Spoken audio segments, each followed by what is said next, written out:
اعوذ باللہ من الشیطان الرجیم، بسم اللہ الرحمن الرحیم۔ آج پھر میں ایک نئے ٹاپک کے ساتھ حاضر ہوں، اور آج کا ٹاپک ہے صبر کا ایک عجیب سا واقعہ، ایسا واقعہ جس کو سن کر آپ کی آنکھوں سے آنسو جاری ہو جائیں گے۔ ایسا واقعہ بیان کرنے سے پہلے میں آپ سب سے ریکویسٹ کروں گی کہ میرے چینل کو سبسکرائب کر دیجیے گا اور ویڈیو کو لائک کر دیجیے گا، مکمل ویڈیو دیکھیے گا، انشاءاللہ آپ کو اس سے بہت کچھ سیکھنے کو ملے گا۔ عبداللہ بن محمد جہادی مہم کے سلسلے میں مصر کے ایک ساحلی علاقے میں مقیم تھا۔ وہ ٹہلتا ہوا ساحل سمندر پہ جا نکلا۔ وہاں دیکھا کہ ایک خیمے میں ہاتھ پاؤں اور آنکھوں کی بینائی سے محروم ایک شخص لیٹا ہوا ہے۔ اس کے جسم میں صرف اس کی زبان سلامت ہے۔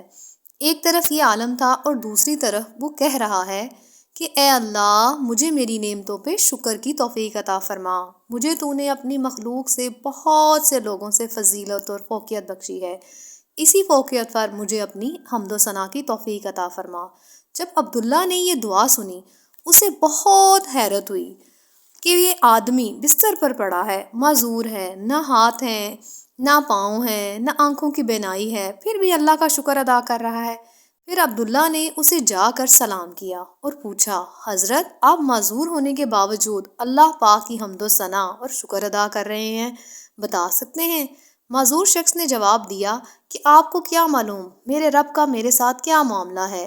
باخدا اگر وہ آسمان سے آگ برسا کر مجھے راکھ کر دے، زمین کو حکم دے مجھے نگل لے، پہاڑوں کو حکم دے کہ مجھے کچل دے، تو میں کیا کر سکتا ہوں؟ کچھ نہیں۔ لیکن اللہ پاک نے مجھے زبان کی سالم نعمت بخشی ہے، تو میں کیوں نہ حمد و ثنا کروں، تو میں کیوں نہ الحمدللہ کہوں۔ پھر اس آدمی نے بتایا کہ میرا ایک بیٹا ہے جو میرا خیال رکھتا ہے، لیکن 3 دن سے وہ لاپتہ ہے، کیا آپ اسے ڈھونڈ سکتے ہیں؟ تو عبداللہ نے اس کے بیٹے کو ڈھونڈنا شروع کیا اور ایک دردناک منظر دیکھا کہ ایک مٹی کے 2 تودوں کے درمیان ایک لاش پڑی ہے، اور درندوں نے اس لاش کو نوچ نوچ کر کھا لیا تھا۔ تو عبداللہ کی آنکھوں میں سے آنسو رواں ہو گئے، کیونکہ یہ بیٹا اسی معذور شخص کا تھا۔ عبداللہ نے معذور شخص کے پاس جا کر ایک لمبی تمہید باندھ کر اسے بتایا کہ آپ کا بیٹا اس دنیا میں نہیں رہا۔ معذور والد کی آنکھوں سے آنسو رواں ہوئے۔ یہ بھی اللہ پاک کی نعمت ہے، غم کا غبار آنسوؤں سے دل سے نکلتا ہے۔ وہ شخص رونے لگا، لیکن زبان سے صرف یہ بولا کہ میری فرما بردار اولاد، میری بہت فرما بردار اولاد، اس نے میری زندگی بھر خدمت کی۔ میں معذور تھا، لیکن اس نے مجھے آج تک کسی چیز کے لیے مجھے کہنا نہیں پڑا، اس نے میری بہت زیادہ خدمت کی، یہ اللہ پاک کی امانت تھی، وہ لے گیا، اور اللہ تعالیٰ میرے بیٹے کی مغفرت ضرور کرے گا، کیونکہ اس نے میری خدمت میں کوئی کمی نہیں چھوڑی۔ عبداللہ نے بہت زیادہ رونا شروع کر دیا اور لوگ جمع ہو گئے، کیونکہ جب اس آدمی نے کہا کہ یہ اللہ تعالیٰ کی امانت ہے، تو اللہ تعالیٰ اسے اپنے پاس لے گئے، انشاءاللہ وہ اس کی مغفرت کریں گے۔ اسی لمحے میں اس معذور شخص کا بھی دم نکل گیا اور وہ بھی خالق حقیقی سے جا ملا۔ عبداللہ بہت رویا، بہت زیادہ رویا۔ اس کے رونے کی آواز سن کر لوگ اکٹھے ہو گئے۔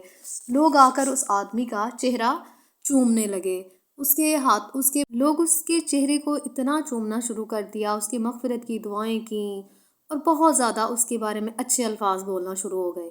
تو عبداللہ نے پوچھا کہ یہ آدمی کون تھا؟ تو لوگوں نے بتایا یہ ایک بہت سچا رسول اللہ صلی اللہ علیہ وآلہ وسلم کا عاشق تھا اور ابن عباس کے شاگرد تھے۔ اللہ پاک سے دعا ہے کہ اللہ تعالیٰ ہمیں بھی ہر نعمت پر شکر گزار کرنے والا بنا دے، ہمیں بھی ہر حال میں صبر کرنے کی توفیق عطا فرمائے۔ اللہ تعالیٰ آپ سب پر اپنا رحم کرے۔ مجھے دعاؤں میں یاد رکھیے گا۔ تب تک کے لیے اللہ حافظ۔